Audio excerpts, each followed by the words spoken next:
धन्यवाद वेद जी, आपने बहुत कम शब्दों में बहुत कुछ बता दिया हम लोगों को, और हमारे मुख्य अतिथि और विशिष्ट अतिथि से आपने बहुत ही अच्छा आग्रह किया है। अब मैं आज शिक्षक दिवस है, हमारे बीच में शिक्षिका भी हैं, शिक्षक भी हैं और स्टूडेंट्स भी हैं जो हमारे मालवीय मिशन में एक दिल्ली एनसीआर एक प्रोजेक्ट चलाती है, सिलाई कढ़ाई शिक्षा का केंद्र भी है।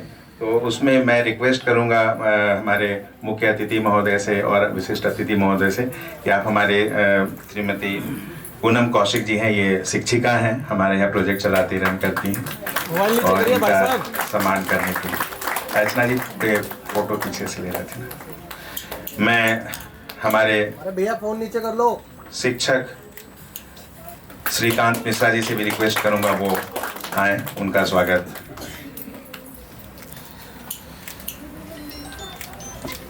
Thank you very much. अब मैं हमारे सिलाई कढ़ाई केंद्र के 4 स्टूडेंट्स, हाँ अभी मैंने श्रीकांत मिश्रा जी का मैंने बोला था ना, श्रीकांत मिश्रा जी ये हमारे शिक्षक हैं, मालवीय मिशन के बहुत पुराने कार्यकर्ता हैं और इनका हमेशा कंट्रीब्यूशन बना रहता है हमारे साथ।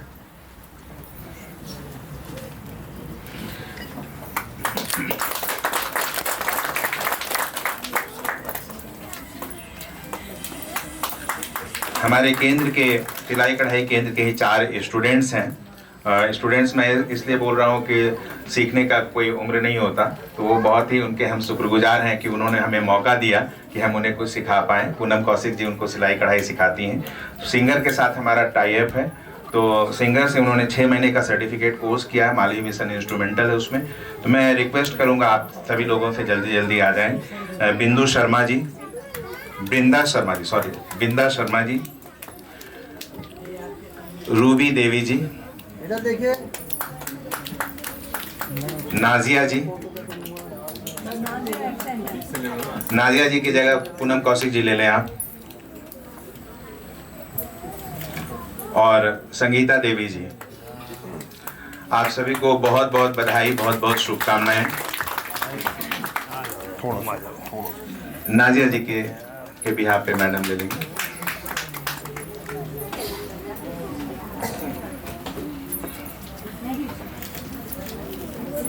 थैंक यू वेरी मच, बहुत बहुत धन्यवाद।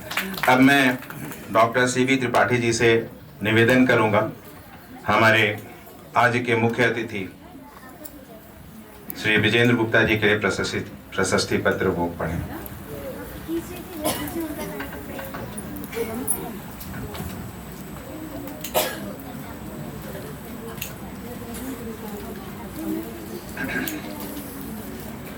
माननीय श्री विजेंद्र गुप्ता जी भारतीय राजनीति के उन तेजस्वी प्रतिभावानों में से हैं जिन्होंने छात्र जीवन से लेकर आज तक अपने समर्पण, कर्मठता एवं निर्भीक नेतृत्व के बल पर जनसेवा की गौरवशाली परंपरा स्थापित की है।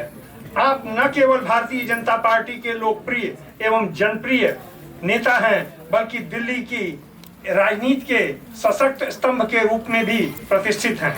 Shri Ram college of commerce से शिक्षा प्राप्त कर आपने विद्यार्थी जीवन में ही सार्वजनिक जीवन में सेवा का मार्ग चुना।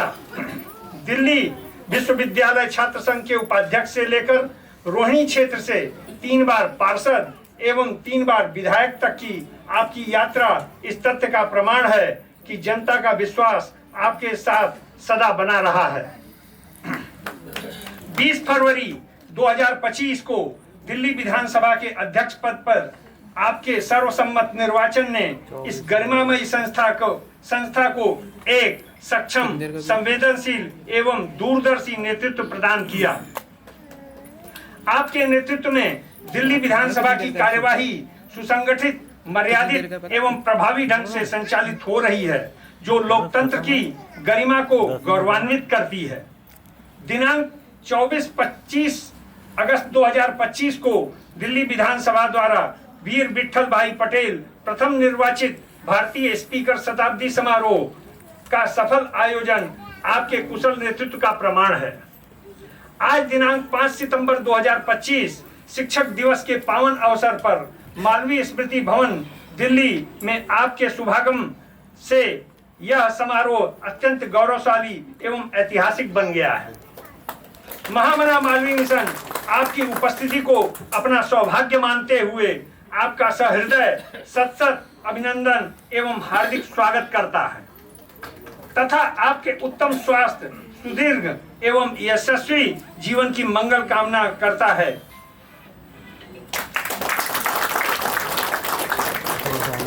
आप तो वीडियो पे ना बस भाई नीचे हो जाओ। डॉक्टर CB त्रिपाठी जी हमारे दिल्ली इंद्रप्रस्थ शाखा के अध्यक्ष हैं। तो सामने देखिए। मैं रिक्वेस्ट करूंगा श्री हरिशंकर जी से, अनिमेश सक्सेना जी से आप सर का शॉल और स्मृति चिन्ह देकर स्वागत करें। शॉल है आप।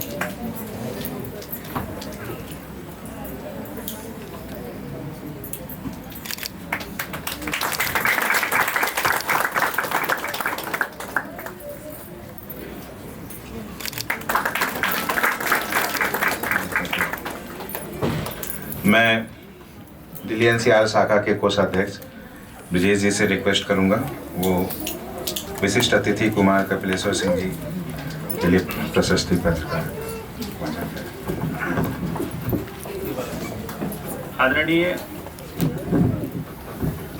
आदरणीय महाराज राजकुमार कपिलेश्वर सिंह जी, आज यह दिवस महामना मालवीय मिशन दिल्ली के लिए हर्षपूर्ण और गौरवपूर्ण है कि राज दरभंगा के तेजस्वी महाराज कुमार श्री कपिलेश्वर सिंह जी हमारे मध्य उपस्थित हुए हैं।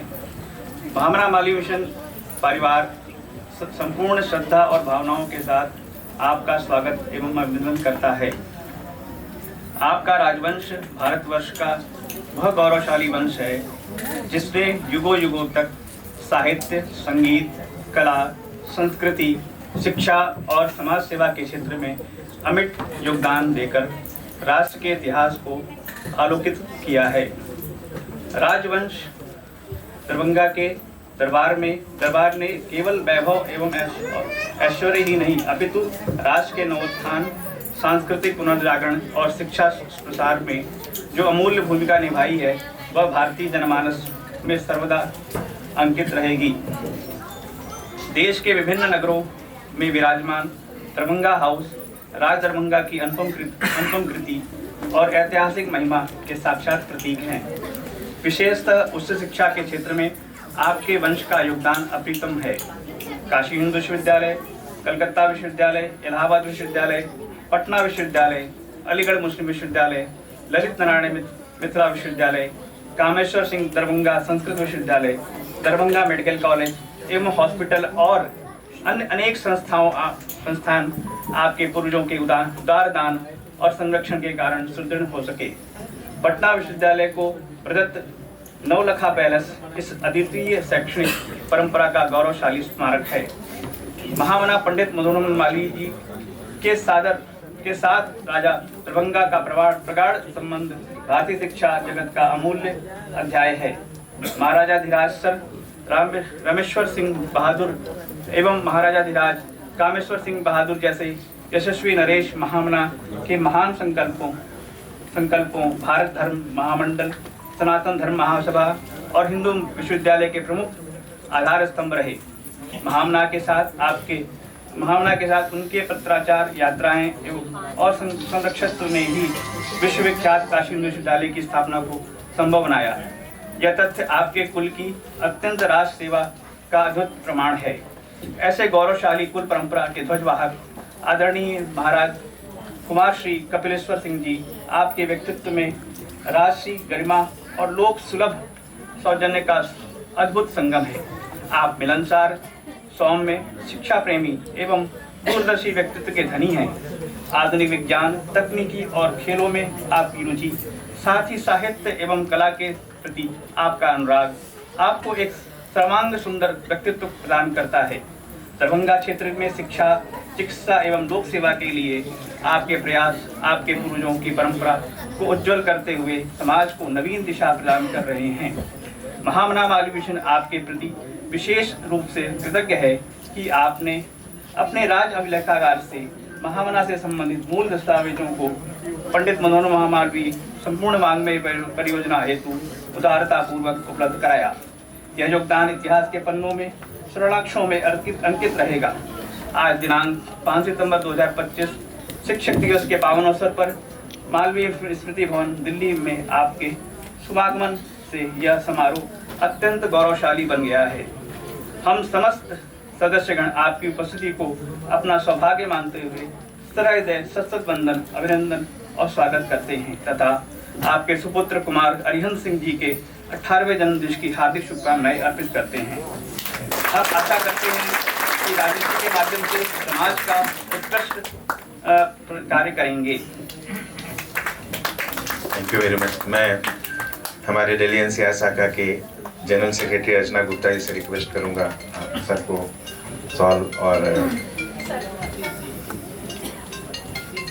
हरिशंकर सिंह जी आप कृपया आप आगे हैं। अनिमेश सक्सेना जी, सीबी त्रिपाठी जी, वेद जी, आप लोग सारे लोग हाथ लगाइए, हमारे अतिथि हैं।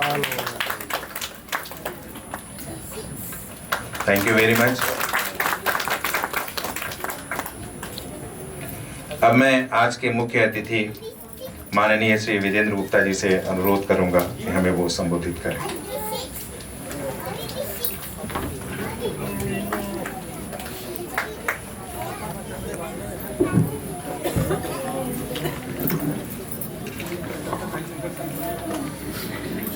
मंच पर उपस्थित संदीप भाई, आज के इस कार्यक्रम में विशिष्ट अतिथि श्री कुमार कपिलेश्वर सिंह जी, महामना मालवीय मिशन दिल्ली के हमारे अध्यक्ष Shri Harishankar Singh ji, doctor Animesh Saxena ji, doctor Ved Prakash Singh ji, doctor CB Tripathi ji और यहाँ उपस्थित सभी गणमान्य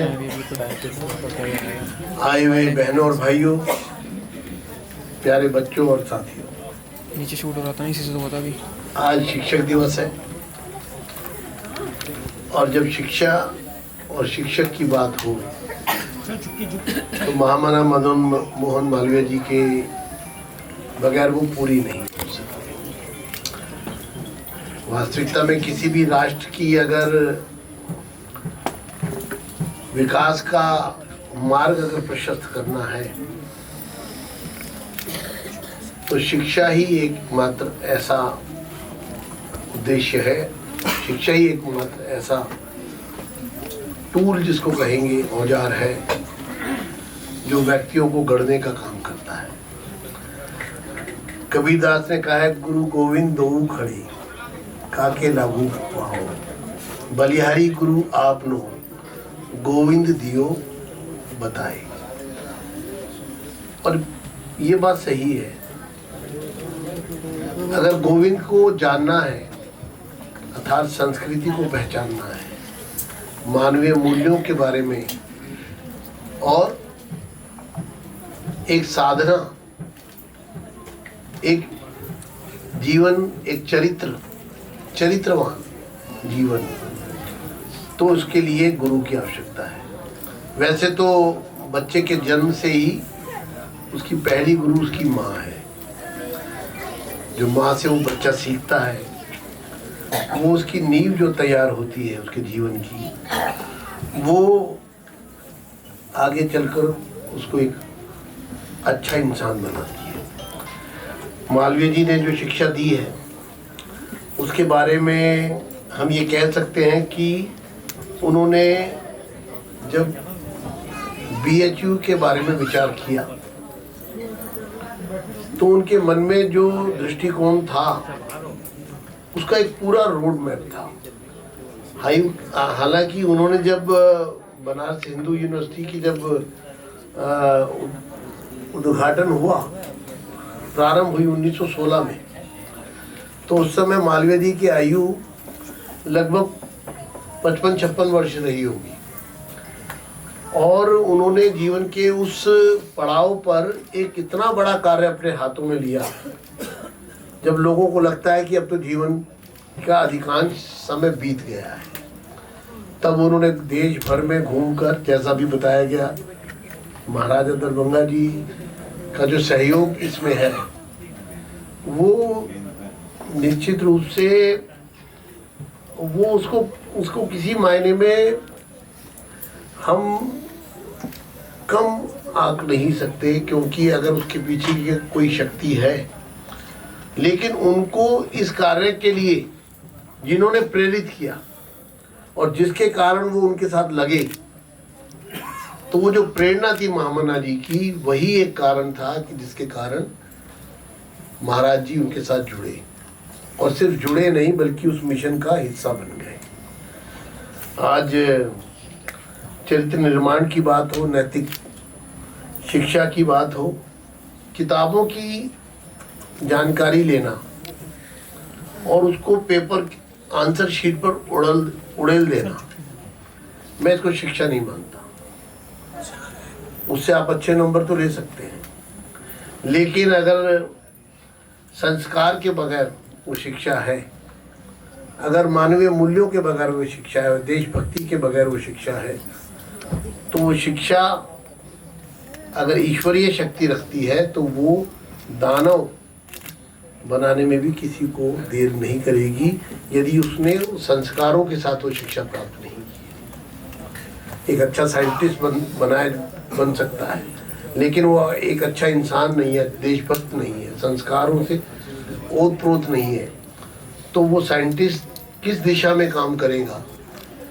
ये दोनों लक्ष्य उसके सामने हो सकते हैं अगर उसका जीवन उस प्रकार से बचपन से उसको उस प्रकार की शिक्षा नहीं दी गई। शिक्षक दिवस पे डॉक्टर राधाकृष्णन जी, भारत के पूर्व राष्ट्रपति, जिनका महामना जी के साथ एक बहुत करीब का रिश्ता था, और जब डॉक्टर राधाकृष्णन राष्ट्रपति बने तब तो महामना जी दुनिया में नहीं थे, कैमरे के लिए आप लोग मीडिया डिपार्टमेंट, लेकिन डॉक्टर राधाकृष्णन जी को भी कहीं ना कहीं मैं मानता हूँ कि जो प्रेरणा मिली एक शिक्षक के रूप में, जिस शिक्षक दिवस को आज हम मना रहे हैं उनके जन्म दिवस के अवसर पर, वो भी कहीं ना कहीं मैं कह सकता हूँ कि महामना जी से ही उनको ये शिक्षा प्राप्त हुई है। एक बात मैं और कहना चाहता हूँ कि अगर आज हम शिक्षक दिवस पे महामना जी को याद कर रहे हैं, तो मैंने महामना जी के बहुत सारे 20 वर्ष तक वो हमारी दिल्ली की जो विधानसभा है, ये केंद्रीय विधानसभा थी, पहले ये इंपीरियल लेजिस्लेटिव काउंसिल थी और फिर उसके बाद ये सेंट्रल लेजिस्लेटिव असेंबली बनी। इसमें 1910 से लेकर 1930 तक लगभग वो सदस्य रहे, और एक शिक्षक के रूप में अगर महामना जी को हम जानते हैं तो एक समाज सुधारक के रूप में, एक राजनीतिज्ञ के रूप में, एक वकील, वो भी मेधावी, जिनके भाषण, जिनका पूरा एक 11 पुस्तकों का मालवीय जी का जो पूरा आपने संकलन किया है वाङ्मय, हर पृष्ठ पे जब आप उसको उठाकर पढ़ते हैं तो आपको महामना जी के बारे में एक नई बात की जानकारी मिलती है। ये है मालवीय जी। मालवीय जी ने अभी हम लोग एक कॉफ़ी टेबल बुक निकाल रहे हैं, तो गुंजन जी यहाँ पर उपस्थित है, उन्होंने मुझे बताया कि महामना जी ने एक टेलीग्राम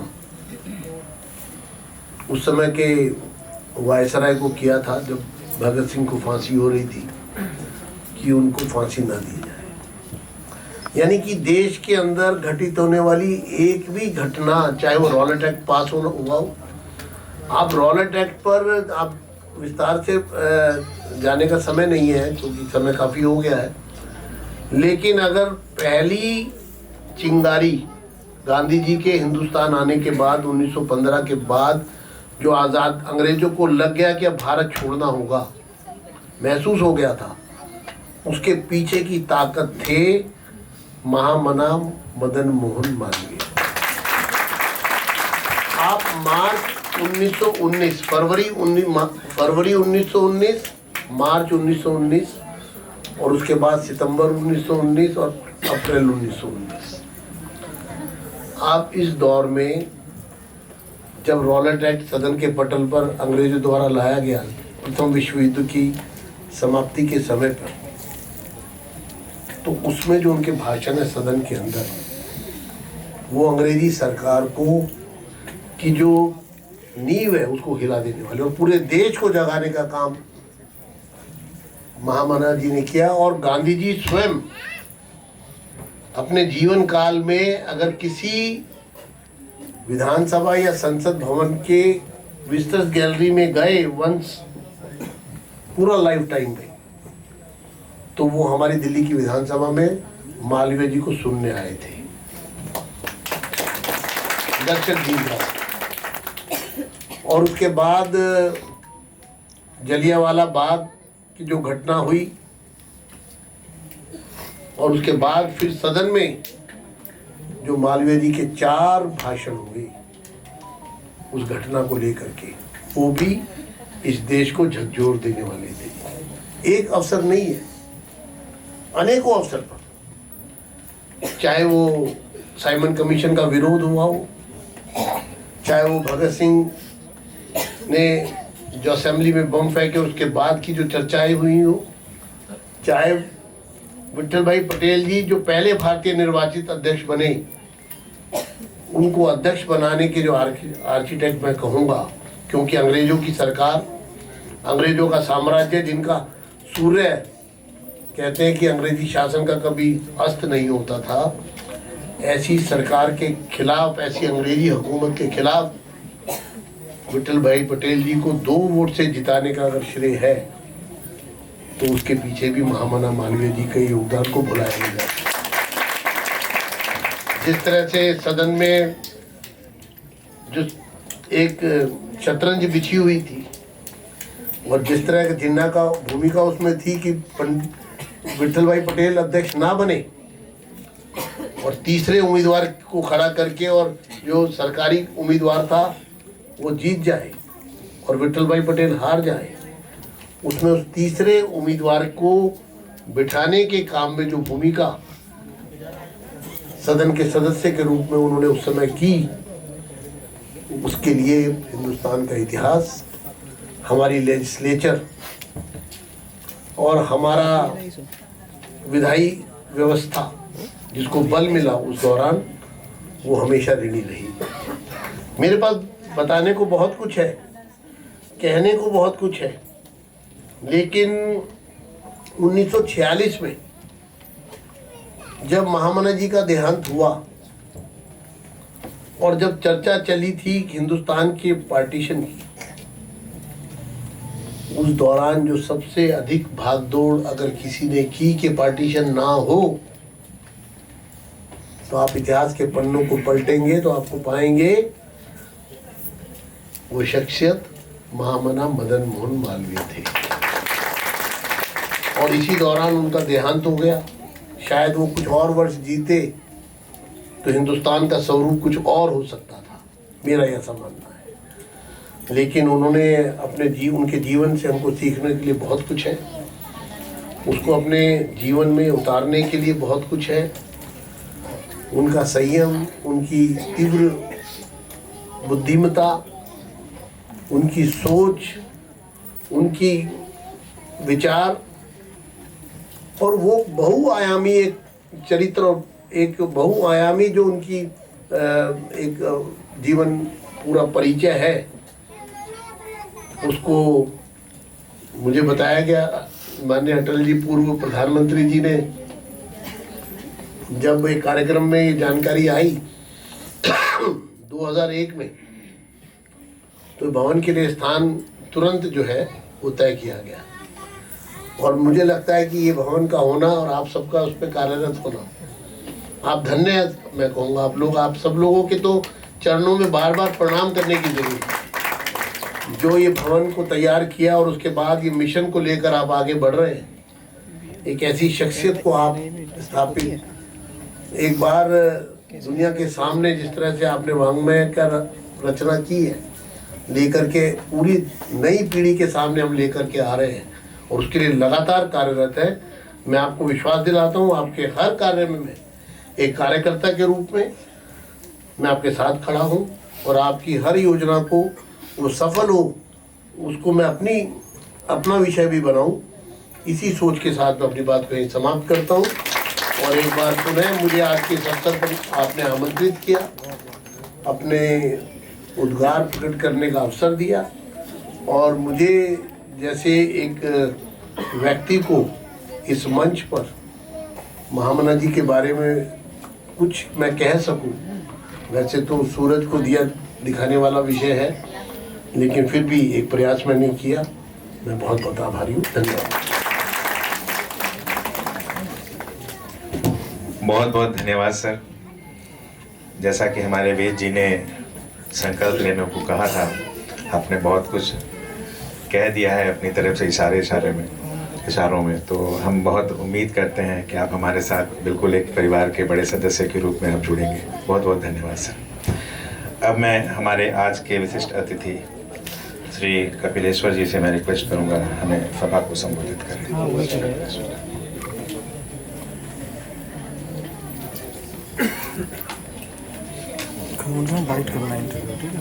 परम आदरणीय श्रीमान विजेंद्र गुप्ता जी, अध्यक्ष दिल्ली विधानसभा, महामना मालवीय मिशन के यशस्वी राष्ट्रीय अध्यक्ष श्रीमान हरिशंकर जी, मिशन के राष्ट्रीय महामंत्री डॉक्टर वेद प्रकाश सिंह जी, मंचासीन अन्य गणमान्य अतिथि एवं इस सभा के उपस्थित सभी संजन वृंद, आप सबों का समस्त मिथिला और राज दरभंगा की तरफ से मेरा प्रणाम। यूँ तो हमारे सनातन परंपरा में साल के हर एक दिन महत्वपूर्ण होते हैं। जिस दिन ये मनस्वी तपस्वी महापुरुषों का अवतरण दिवस होता है, वह तिथि विशेष बड़े दिव्य और महत्वपूर्ण होते हैं। 5 सितंबर उन्हीं तिथि विशेष में से एक है। आज भारत के महान शिक्षाविद, दार्शनिक और भारत के पूर्व राष्ट्रपति सर्वपल्ली राधाकृष्णन का जन्म दिवस है, जिन्होंने भारत के मूल्यों पर आधारित शिक्षा नीति की नींव रखी है। इस कार्यक्रम में आमंत्रित करने के लिए मैं महामना मालवीय मिशन का हृदय से आभार व्यक्त करता हूँ। एक दुविधा की स्थिति में हूँ कि कहाँ से शुरू करूँ और कैसे शुरू करूँ। आज सर्वपल्ली राधाकृष्णन महाभाग का जन्मदिन है और इसके आयोजन करता है महामना मालवीय मिशन। सर्वपल्ली राधाकृष्णन और महामना मदन मोहन मालवीय को कौन नहीं जानता है भला। राज दरभंगा का यह सौभाग्य है, हमारे घनिष्ठ संबंध सर्वपल्ली राधाकृष्णन और महामना मदन मोहन मालवीय दोनों से ही रहे हैं और हम तीनों के एक साथ जोड़ने वाले एक महत्वपूर्ण कड़ी है काशी हिंदू विश्वविद्यालय। अगर मैं कहूं आज मिथिला, काशी और तमिल का संगम हो रहा है तो यह कहना गलत नहीं होगा। सर्वपल्ली राधाकृष्णन मिथिला के मीमांसा और दर्शन से प्रभावित थे। उनके दर्शन और विचारों में मिथिला का स्पष्ट प्रभाव है। मिथिला के कई दार्शनिक महत्व के पुस्तकों को उन्होंने संपादन किया हुआ है। 1939 में राज दरभंगा के महाराज और मेरे दादा महाराज राज कामेश्वर सिंह जी काशी हिंदू विश्वविद्यालय के उप कुलाधिपति के पद में सुशोभित कर रहे थे। कामेश्वर सिंह और महामना मदन मोहन मालवीय उन दोनों की इच्छा थी कि इस महान विश्वविद्यालयों को, उनके छात्रों को सर्वपल्ली राधाकृष्णन जैसे विद्वानों की सेवा और मार्गदर्शन प्राप्त हो, और ऐसा ही हुआ। 1939 में सर्वपल्ली राधाकृष्णन इस विश्वविद्यालय के कुलपति के रूप में नियुक्त हुए। भारत में स्कूली शिक्षा से लेकर उच्च शिक्षा के विस्तार और प्रचार के लिए राज दरभंगा ने जो भी कार्य किए हैं उसका एक भव्य इतिहास रहा है।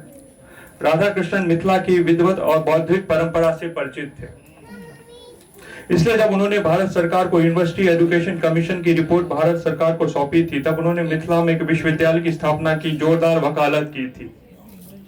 मेरा मानना है कि इतिहास के पन्नों को हमेशा पलटते रहना चाहिए।